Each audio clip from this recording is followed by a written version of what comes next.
تو کمپرومائزڈ لیڈران یا جو کمپرومائزڈ لیڈران جو جس طرح ڈیجیٹل کوفیوں کا سہارا لے کر پی ٹی آئی سے لائل طبقے کو بھی ڈی گریڈ کرنے کی کوشش کر رہے ہیں، ان کی ایک سیاسی ضرورت بن چکی ہے کہ شاہ محمود قریشی جیسے لائل جو لیڈران ہیں ان کو بھی انڈرمائن کیا جا سکے۔ اب دوسرا سوال یہ ہے کہ کیا واقعی عمران خان کے ساتھ شاہ محمود قریشی وفادار ہیں؟ اب یہاں پر شاہ محمود قریشی کا اگر ذائچہ بنایا جائے، وفاداری بھی نظر آتی ہے، لیکن وفاداری سے زیادہ حکمت عملی کا پہلو بھی نظر آتا ہے۔ وہ عمران خان سے وفادار تو اب تک ہیں، آج 23 جون کی کیلکولیشن کے اکارڈنگ تک وفاداری کا ایلیمنٹ ان کے اندر نظر آتا ہے، لیکن اس کے ساتھ ساتھ وہ حالات کے تقاضوں کو بھی سمجھتے ہیں، اور یہی وجہ ہے کہ جیل میں مقید جو پی ٹی آئی کے لیڈران ہیں انہوں نے مل کے 2025 میں ایک خط عمران خان کو بھی لکھا تھا جس میں کہا تھا کہ اسٹیبلشمنٹ سے مذاکرات کرنے چاہیے۔ اب تیسرا سوال علیمہ خان کے حوالے سے پہلے بھی ہم کئی دفعہ ڈسکس کر چکے، اور ابھی بھی میں نے آپ کو بتایا کہ 2025 میں بھی یہ خبریں چلی تھیں کہ پی ٹی آئی کے جو مقید لیڈران ہیں، چاہے اس کے اندر شاہ محمود قریشی ہیں، یاسمین راشد ہیں یا اعجاز چودھری ہیں یا دیگر،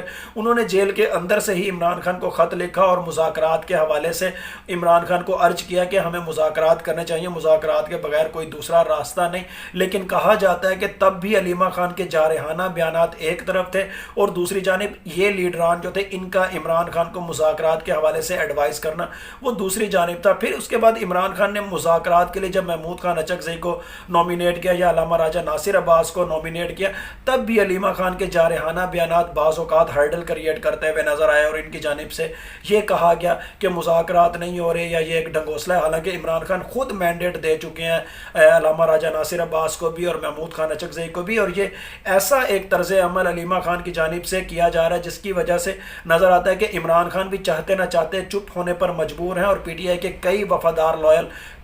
لیڈر جو ہیں وہ بھی کئی دفعہ تو اگریسو ہوتے ہوتے رک جاتے ہیں، یا پھر کئی دفعہ مصلحت پسندی کے تحت چپ بھی ہو جاتے ہیں، اور کئی دفعہ جواب دیتے ہوئے بھی نظر آتے ہیں۔ یہاں پر اگر علیمہ خان کے حوالے سے دیکھا جائے تو ایک لمحے کو سائیکولوجیکل ٹریٹ اگر دیکھیں تو فیملی اورینٹیڈ اتھارٹیرینزم نظر آتا ہے یا فیملی اورینٹیڈ پاور اسٹرگل نظر آتی ہے، اور اسی پہلو کے بقدر عمران خان اکثر نواز شریف کو یا آصف علی زرداری کو یا نون لیگ یا پیپل پارٹی کی فیملی پالیٹکس کو کرٹیسائز کرتے ہوئے بھی نظر آتے ہیں، لیکن جہاں بہن کا ایلیمنٹ نظر آتا ہے وہاں پر مصلحت پسندی کے تحت وہ خود بھی چپ رہتے ہیں، اور پھر ان سے وفاداری کا بھرم رکھنے والے یا دیگر پی ٹی آئی کے جو لیڈران ہیں وہ بھی مجبوراً یا تو چپ ہوتے ہوئے نظر آتے ہیں یا پھر فاصلہ رکھنے پر مجبور ہیں۔ اب اگلا سوال کہ شاہ محمود قریشی کی رہائی کب ہوگی؟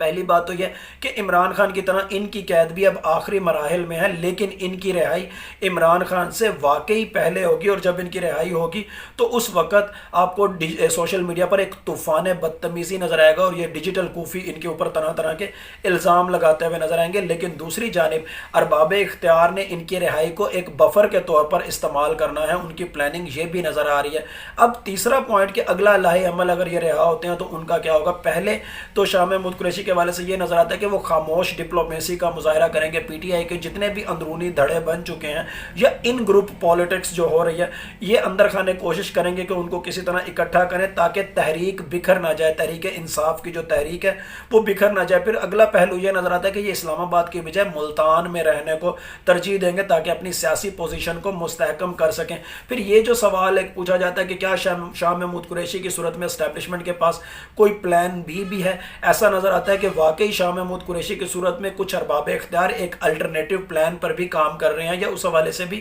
سوچتے ہوئے نظر آ رہے ہیں، اور اسی وجہ سے آپ کو یہ تو نظر آتا ہے کہ شاہ محمود قریشی کو کچھ کیسز میں ضمانت مل رہی ہے لیکن ان کی رہائی نہیں ہو رہی ہے۔ ایک طرح سے یہ ایک ہولڈنگ پیٹرن ہے، اور تمام تر پلانز جتنے بھی اسٹیبلشمنٹ کے پلانز ہیں ان حوالوں سے بھی میں ابھی ڈسکس کروں گا، لیکن یہ جو ایک ہولڈنگ پیٹرن ہے یا ہولڈنگ پلان جو ہے اس کے تحت کچھ لوگوں کا یہ خیال ہے کہ شاہ محمود قریشی کے اوپر دباؤ رہے تاکہ وہ رہائی کے فوراً بعد کوئی احتجاج شروع نہ کر سکے، کوئی پروٹیسٹ شروع نہ کر سکیں، اور پلان بی کے اندر یہ بھی شامل ہے کہ محمود خان اچکزئی کا جو پشتون کارڈ ہے یا علامہ راجہ ناصر عباس کا جو سیکٹیرین کارڈ ہے اس کو کسی طرح سائڈ لائن کرتے ہوئے شاہ محمود قریشی کو آگے لایا جائے، اور ان کا جو مصلحت پسندی والا ایٹیچیوڈ ہے، جو نرم مزاجی والا ایٹیچیوڈ ہے، اس کو کسی طرح سامنے لایا جائے اور soft version of P T I کو پروموٹ کرنے کی کوشش کی جائے تاکہ پی ٹی آئی یا عمران خان کا جو ایکچولی جو نیریٹو ہے اس کی جو سختی ہے اس کے اندر کہیں نہ کہیں نرمی کسی جھلک نظر آئے۔ اب اگلا اگلا سوال کہ سہیل وڑائچ کے کالم کا ڈسکورس انالیسس کریں۔ سہیل وڑائچ نے شاہ محمود قریشی کے ذاتی وقار اور ان کی مجبوری کے درمیان جو تضاد، جو کنٹراڈکشنز کو ہائی لائٹ کیا ہے، وہ واقعی حقائق سے کافی حد تک قریب تر ہے۔ ایک سوال یہ بھی پوچھا جاتا ہے کہ کیا شاہ محمود قریشی کے بچے ان پر زور لگا رہے ہیں کہ پی ٹی آئی کا فارورڈ بلاک بنایا جائے یا پیپل پارٹی میں شامل ہوا جائے۔ یہاں پر یہ بتا دوں کہ شاہ محمود قریشی کی جو پرسنالٹی ہے وہ سیاسی توازن کو ہائی لائٹ کرتی ہے۔ ان پر واقعی ایک طرف سے یہ دباؤ ہے کہ پیپل پارٹی کو جوائن کر لیا جائے، دوسری جانب یہ کہ پی ٹی آئی کا فارورڈ بلاک بنا لیا جائے، لیکن یہ ان دونوں کو مسترد بھی نہیں کر رہے، لیکن خاموشی بھی اختیار کیے ہوئے ہیں، کیونکہ ان کو معلوم ہے کہ اس عمر کے اس حصے میں اگر انہوں نے کچھ ایسا ویسا پیٹرن اختیار کیا، چاہے پیپل پارٹی کے اکارڈنگ یا فارورڈ بلاک کے اکارڈنگ، تو دونوں صورتوں میں ان کا سیاسی کیریئر مکمل طور پر ختم ہو جائے گا، بلکہ اس پہ دھبے لگ جائیں گے۔ ایک طرح سے شاہ محمود قریشی کی صورت میں کچھ ارباب اختیار کے سامنے ایک پولیٹیکل شطرنج آپ کہہ سکتے ہیں، ایک بڑی چال کہہ سکتے ہیں جو کھیلنے کے لیے تیار پڑی ہوئی ہے، لیکن شاہ محمود قریشی اس میں نہ مہرہ ہیں نہ غدار ہیں، وہ بس حالات کی سنگینی کو جانتے ہیں، اور 14 کا نمبر 644 کا جو 14 ہے وہ واضح طور پر بتا رہا ہے کہ ایک تبدیلی آنے والی ہے، اور وہ اتنی تیز اور اتنی اچانک ہوگی کہ کسی کو سنبھلنے کا موقع بھی نہیں ملے گا۔ ابھی یہ جو میں نے آپ کو بات کی کہ اسٹیبلشمنٹ کے پاس تو plan A B C D E F اور بھی کچھ ہوں گے، اگر ان پلانز کے حوالے سے ڈسکس کیا جائے تو پلان اے کیا ہے کہ عمران خان کو جھکا لینا، ان کو سرنڈر کرنا مذاکرات کی صورت، یا لالی پاپ دے کر یا تشدد کر کے، یا پھر ان کو پہلے کھانا کھلانا اور کھانا کھلانے کے بعد ان پر تشدد کرنا تاکہ ان کو تکلیف ہو اور وہ پھر تکلیف کی صورت میں ہماری کوئی بات مان لیں۔ دوسرا پلان بھی ایسا نظر آتا ہے کہ جیسے پی ٹی آئی کے اندرونی اختلافات کو ہوا دینا تاکہ یہ جماعت منظم نظر نہ آئے اور بکھرا ہوا گروہ کی صورت میں وہ سامنے آئے، اور عمران خان کو کہا جائے کہ دیکھو آپ کی جماعت تو بکھر چکی ہے۔ ایک اور پلان یہ نظر آتا ہے کہ 9 مئی کی طرح کا ہی کوئی اور واقعہ، کچھ اور ایسے حالات پیدا کرنا کہ لوگ ٹریگر ہو جائیں، مشتعل ہو جائیں، اور پھر کوئی ایسا واقعہ اور اس کی صورت میں پی ٹی آئی کو یا عمران خان کی آئیڈیالوجی کو مزید سپریس کر دیا جائے۔ پھر چوتھا جو پلان، جو آپ کہہ لیں چوتھی آپشن کہ شاہ محمود قریشی کی صورت میں ایک پہلی آپشن ورنہ پھر شہریار افریدی یا علی امین گنڈا پور ڈائریکٹ فارورڈ بلاک نہ بھی بنایا جائے، تو ان گروپ پالیٹکس کی صورت میں پریشر بلڈ کرنا، اور ایک طرح سے آپ کہہ لیں کہ یہاں پر فردر 2 آپشنز کے، ایک طرف تو aggressive politics within the PTI show کرنا کہ جی باقی لوگ کمپرومائزڈ ہو چکے ہیں اور عمران خان کی رہائی کے لیے کوشش نہیں کر رہے لیکن ہم کوشش کرنے لگے ہیں، یا پھر soft version of P T I کہ دیکھو باقی لوگ تو مذاکرات کی بات نہیں کرتے، ڈیل کی بات نہیں کرتے، اسی لیے عمران خان اندر ہے، ہم مذاکرات کی بات کر رہے ہیں، ہم عمران خان کو رہائی دلانا چاہتے ہیں، اور اس طرح کا دونوں پیرالل آپشنز یہاں پر فردر نظر آتی ہیں۔ پھر ایک اگلا